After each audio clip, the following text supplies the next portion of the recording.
My husband said, if my late wife walked through that door right now, I'd pick up right where we left off, and I've never felt more like a second choice.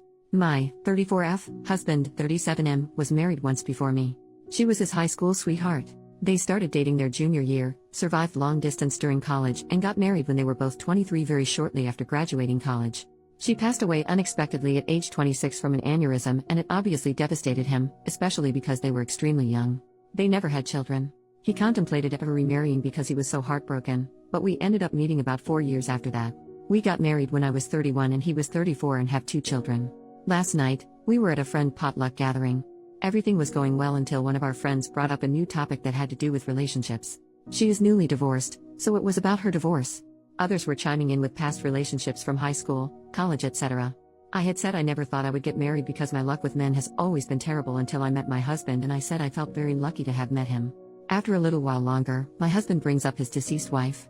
Everyone knows he was married before me and that she passed away.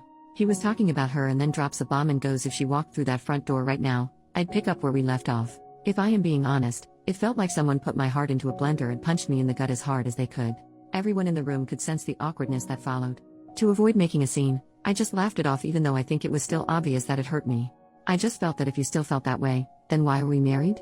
I've never asked him to get over his wife. I have never had a deceased spouse or even a deceased partner, so I am unsure how that feels. But I would never say that in front of my new spouse.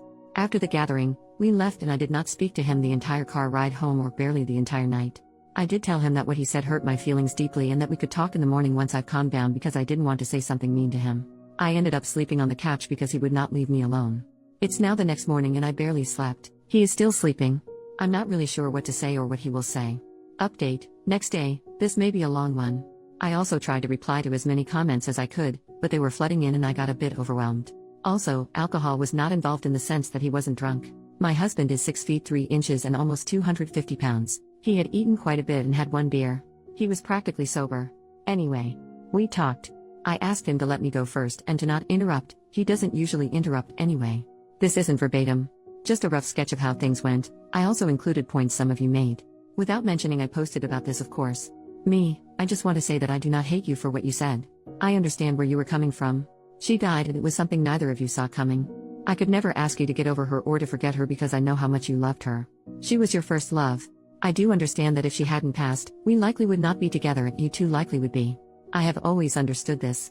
But to say what you said hurt my feelings and embarrassed me. And even though her coming back from the dead is impossible, if it were, you would leave me and the children? It was probably one of the worst things anyone has ever said to me.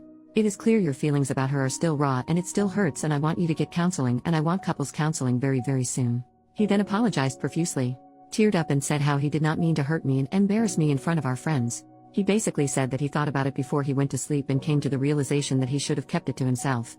I mean, I can't be angry for what he thinks. He loved her and she died. His feelings are also valid here.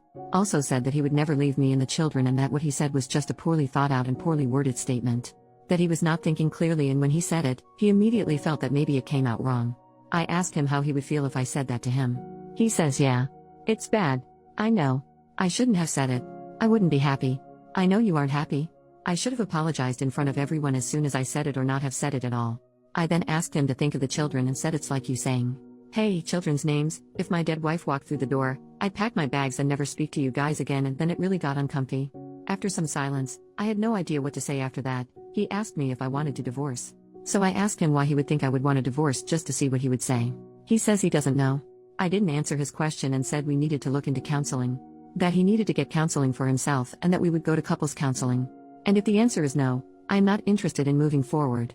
This isn't 100% about the comment anymore. I need to know if he is willing to make the necessary changes and put in the work to fix what he messed up. Because if he were to dismiss my feelings or not want counseling, it means he doesn't think this was that serious and that he may not take me seriously. I also said this to him.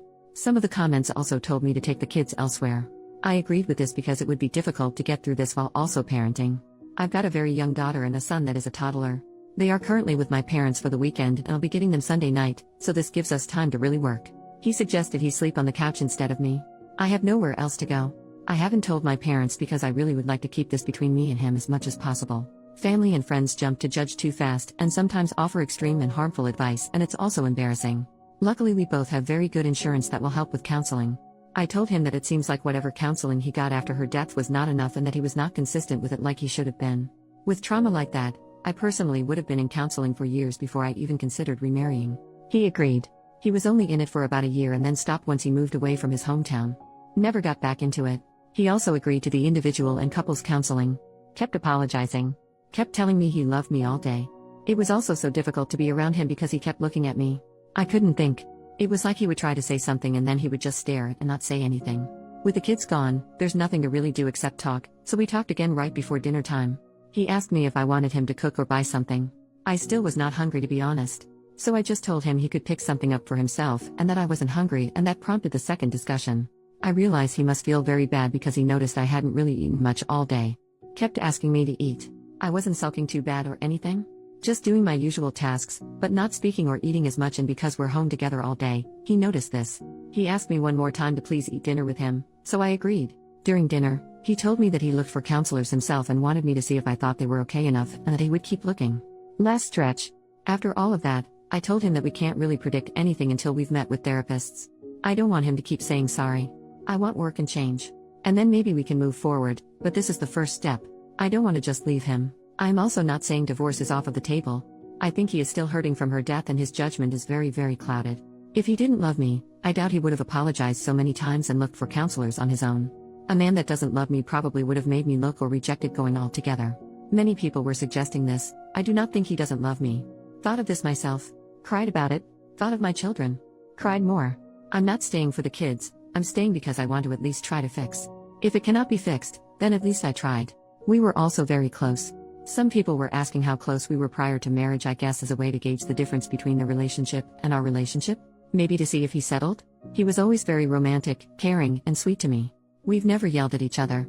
When we first started dating, he would plan dates, surprise me, brag about me to his friends. So that's why I am very confused on why he would blurt that.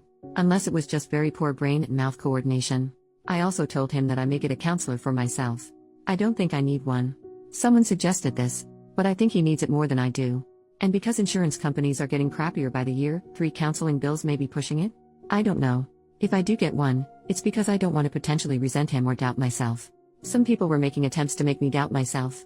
Some people in the comments were very nasty to me.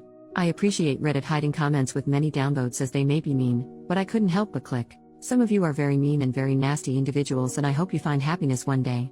There could be another update in the future. Not opposed to making one. Thank you all for your kind words and support. I've also responded to everyone that texted me, which was everyone there at the potluck that has my number. 3 people, there were 9 people there not including us. They've all basically said the same thing. They can't believe he said that, they feel bad for me, asking if everything is okay, what he said was not okay, etc. He showed me some of the texts with him and his friends, and some made me cry with how kind they were being towards me. Basically telling him he wasn't necessarily wrong for thinking that, but wrong for saying it. I told him I loved him as well. And I have never not loved him even for a second. And that I wasn't angry with him and didn't want him to, I guess, suffer for what he said. But I was just hurt and needed him to know that it did hurt me and him to respond how he saw fit, and we'd go from there. That is all for now. I could possibly answer more questions here? If you have any. I try to answer some of the more frequently asked ones that I saw. Again, sorry for this being so lengthy. Have a nice weekend everyone, and thank you again.